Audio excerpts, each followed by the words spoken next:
Tag questions আমরা সবাই পারি, কিন্তু হাতে গোনা কয়েকটা স্পেসিফিক ট্যাগ কোয়েশ্চেন্স আছে যেগুলো দেখলে আমাদের মাথা থেকে ঘাম ছুটে, আমাদের শরীর থেকে ঘাম ছুটে, যেটা পারি না আসলে কি হবে। অনেকগুলা ট্যাগ কোয়েশ্চেন্সের মধ্যে এটা একটা ঝামেলা হই।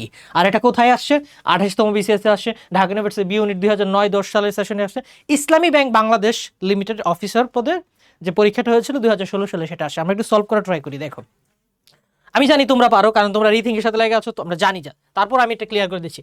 they have 3 children, they have 3 children, এটা ট্যাগ কোশ্চেন্স কি হবে?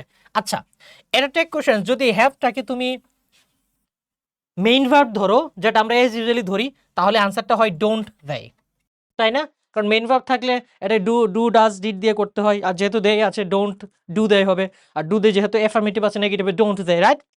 আবার এটাকেই যদি আমরা অক্সিলারি ভার্ব হিসেবে ধরি, তাহলে হ্যাভ এন্ড দেয় হবে। কেন অক্সিলারি ভার্ব যদি হ্যাভ যদি অক্সিলারি ভার্ব হিসেবে ইউজ হয়, তাহলে নেগেটিভ হলে হ্যাভ এন্ড দেয় হবে। এখন কথা হচ্ছে আনসার কোনটা দিবা? আনসার হচ্ছে বোথ অফ দেম, এটাও না এটাও না, মানে দুইটাই, বাট বোথ অফ দেম এটাও না, যেহেতু অপশন আছে। ক্লিয়ার? এখন কথা হচ্ছে এইখানে তো আমরা জানি হ্যাভ কখন মেইন ভার্ব, হ্যাভ কখন অক্সিলারি ভার্ব।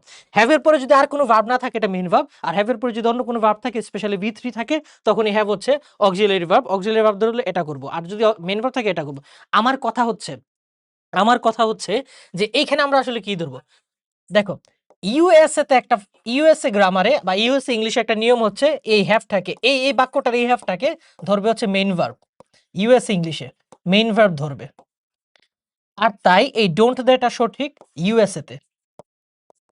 ঠিক আছে? ইউএসএ গ্রামারে বা ইউএসএ ইংলিশে।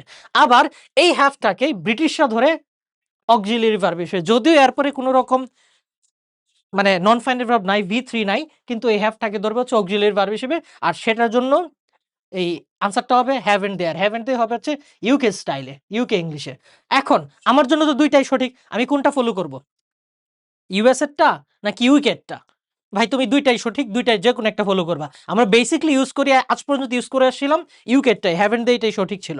আচ্ছা যাই হোক, এখন কথা হচ্ছে আমরা বোথ অফ দেমই দিব, যদি অপশনে বোথ অফ দেম থাকে। আর যদি না থাকে, তাহলে আমরা এই হ্যাভ এন্ড দেই দিব, কারণ আমরা ইউকে স্টাইলে পড়াশোনা করি, আমরা ইউকে স্টাইলের কালচারে এখনো পড়াশোনা করছি, এবং ইউকে স্টাইলের সিলেবাস আমরা ফলো করছি। ঠিক আছে? আজকের পর থেকে যেন এটা নিয়ে সমস্যা না হয়, কারণ অনেক টিচাররা এটা নিয়ে ঝামেলায় ভোগে। তোমাদের জন্য এটা না হয়, তোমরা যেন টিচারকে পড়াতে পারো, রাইট?